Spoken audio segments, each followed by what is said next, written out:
بعض احادیث آپ کی خدمت میں پیش کی، آج آپ کی خدمت میں 2-3 پیش آمدہ جو کہ ہماری عملی زندگی میں مسائل پیش آتے ہیں وہ آپ کی خدمت میں رکھنا چاہتا ہوں۔ ایک تو یہ ہے کہ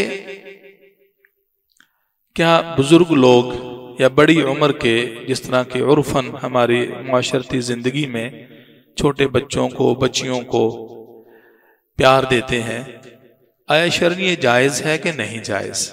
چونکہ ہم نے نبی مکرم صلی اللہ علیہ وسلم کا یہ فرمان پڑھا ہے کہ فرمایا لَأَن يُطْعَنَ فِي رَأْسِ رَجُلٍ بِمِخْيَةٍ مِّنْ حَدِيدٍ خَيْرٌ لَهُ مِنْ أَن يَمَسَّ امْرَأَةً لَا تَحِلُّ لَهُ۔ آدمی کے سر میں سوئی کو ٹھونک دی جائے، چبو دی جائے، اور یہ راوی حدیث کا اپنا قول بھی ہے کہ میرے سر میں یہ کیل یا سوئی ٹھونک دی جائے، یہ پیارے پیغمبر صلی اللہ علیہ وسلم فرماتے ہیں اس سے بہتر ہے، یہ زیادہ بہتر ہے کہ وہ کسی غیر محرم خاتون کو ٹچ کرے، ہاتھ لگائے۔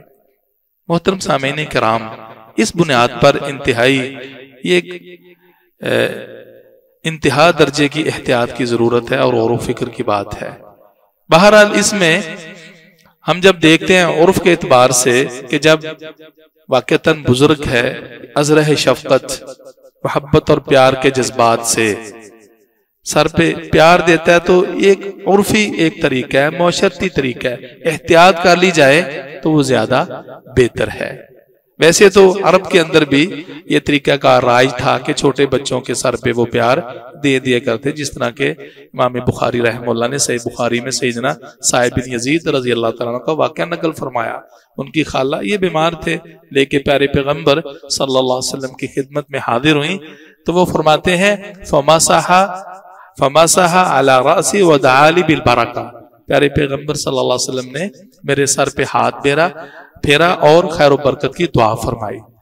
تو یہ اتنا بڑا مسئلہ نہیں ہے، تو ہاں جہاں کہیں خدشہ کوئی دل میں چور چھپا ہے شہوت کی غرض سے، پھر قطعاً اس کا جواز نہیں ہے۔ دوسرا اہم مسئلہ جو ہمارے معاشرے میں پیش آتا ہے وہ یہ ہے کہ خواتین کا غیر محرم مردوں سے چیک اپ کروانا، اور اس کی کوئی لمٹ نہیں ہے، حد نہیں ہے۔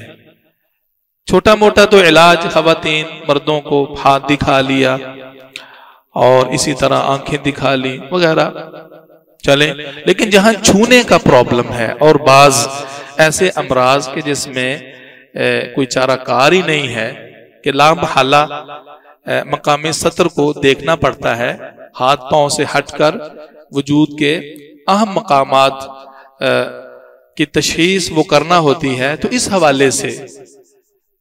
حوالے سے یقیناً مرد کے لیے یہ حلال نہیں ہے جو ڈاکٹر ہے کہ وہ غیر محرم عورت کو دیکھے، بشرطے کہ متخصصہ خاتون لیڈی ڈاکٹر جو کہ ان امراض کی اسپیشلسٹ ہو، اس کو دکھانا چاہیے، یہ مردوں کا کام نہیں ہے۔ لیکن لب لباب اور خلاصہ یہ ہے کہ جب اس مرض سے متعلقہ کوئی اسپیشلسٹ نہیں ہے، کوئی خاتون نہیں ہے اور مجبوراً اور کوئی چارہ کار ہی نہیں ہے، تو پھر جس طرح کہ اللہ سبحانہ وتعالیٰ نے فرمایا بقدر ضرورت چیک اپ کروانا اور غیر محرم مرد سے علاج کروانے میں کوئی حرج نہیں ہے۔ وَقَدْ فَصَّلَ لَكُمْ مَا حَرَّمَ عَلَيْكُمْ إِلَّا مَا اضْطُرِرْتُمْ إِلَيْهِ، اللہ سبحانہ وتعالیٰ فرماتے ہیں حلال و حرام کی تفاصیل تمہیں بتا دی ہیں، ہاں إِلَّا مَا اضْطُرِرْتُمْ إِلَيْهِ، ہاں اللہ کہ جہاں کہیں اضطرار اور مجبوری ہو، تو اضطرار کی صورت وہ استثنائی ہے۔ اس حوالے سے ڈاکٹر حضرات کو صاحب تقوی ہونا چاہیے اور کوئی اپنی حد سے تجاوز نہیں کرنی چاہیے، چونکہ ہم اپنے ہسپتالوں کے ماحول کو سمجھتے ہیں، کہاں سے کہاں چلے گئے ہیں، یہ مسائل پیش آتے رہتے ہیں، یعنی شرعی حدود سے بہت زیادہ تجاوز ہو چکا ہے، لیکن شرعی حد کے رہ کر اگرچہ وہ یعنی عورت کی یعنی سطر کی جگہ ہی کیوں نہیں ہے، یوٹرس کا پرابلم ہے، اس میں کوئی خاتون اسپیشلسٹ نہیں ہے تو کس میں کوئی حرج نہیں ہے، لیکن صرف ایک حجاب اور پردے کے یہ بھی ضروری ہونا چاہیے کہ جو اس کا محرم ہے، شوہر ہے، وہ اوپر ہو۔ ہمیں نبی مکرم صلی اللہ علیہ وسلم کی سیرت سے اس حوالے سے ایک واقعہ بھی ملتا ہے۔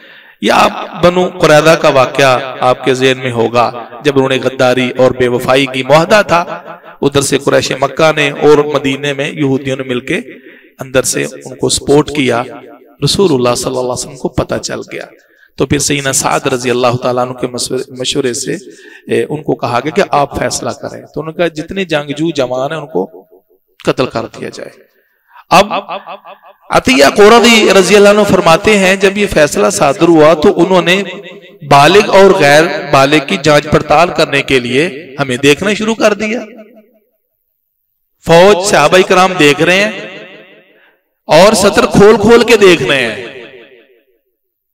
کہتے ہیں جب مجھ تک پہنچے نا تو انہوں نے میرا سطر کھولا تو میرے زیر ناح بال نہیں ہو گئے تھے۔ فَكُنْتُ مِمَّن لَمْ يُنْبِتْ، یعنی میں بالغ نہیں ہوا تھا۔ فَخُلِّيَ سَبِيلِ، لہٰذا میری خلاصی ہو گئی اور میں بچ گیا۔ تو گویا خاص مسلط، میڈیکلی اضطرار یا کوئی بھی پرابلم کسی فیلڈ میں جب اس قسم کی کنڈیشن ہو جائے تو انشاءاللہ پھر شرن کوئی حرج والی بات نہیں ہے۔ اور آخری بات، اللہ رب العزت سے ہر وقت خیر کی دعا کرنی چاہیے، اپنے معاشرتی جو اقدار ہیں ان کی بلندی کے لیے، اعلیٰ اخلاق اور کردار کے حصول کے لیے بچوں کی تربیت بھی ہونی چاہیے، افراد کی اس حوالے سے اچھی تربیت کا بندوبست کرنا چاہیے۔ لیکن اور اسی طرح مختلف جو دکانیں اور شاپس کھلتی ہیں مختلف یعنی کاروباری معاملات میں، تو شریعت میں ہے کہ ان کو دیکھا جائے آیا شرعی حدود کے اندر ہے کہ نہیں ہے، یہ حاکم کی ذمہ داری ہے۔ لیکن اس سے ریلیٹڈ مسئلہ وہ مساج سینٹر ہے۔ مساج سینٹر آپ سب سمجھتے ہیں کہ اب یہ عریانی اور فحاشی کے اڈے بن چکے ہیں، اور ایسے کیسز آپ احباب مجھ سے زیادہ جانتے ہیں اور خبریں پڑھتے ہیں کہ واقعتاً رب تعالیٰ کی معصیت اور غیر شرعی امور، بلکہ بے حیائی اور بدکاری کے ہم ان کو اڈے کہہ سکتے ہیں۔ وہاں نام کیا ہے؟ مساج کا۔ تو غیر محرم مرد کسی غیر محرم عورت کا مساج نہیں کر سکتا، غیر محرم عورت کسی غیر محرم مرد کو ٹچ نہیں کر سکتی۔ یہ کوئی شرعی تصور نہیں ہے، اخلاقیات کا جنازہ نکل چکا ہے اور قوم بے رہنمی کا شکار ہو چکی ہے۔ لہٰذا ہمیں اس قسم کے جو ذرائع ہیں، اسباب ہیں، ان سے دور رہنا چاہیے، دور رکھنا چاہیے، اور ہوش کے ناخن لے کر معاشرتی اقدار کو بحال کرنے کا بھرپور اپنا کردار ادا کرنا چاہیے۔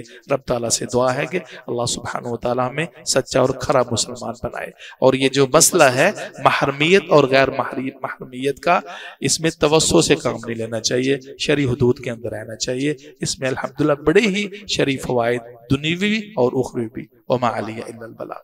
سبحانک اللہم و بحمدک، اشہد ان لا الہ الا انت، استغفرک و اتوب الیک۔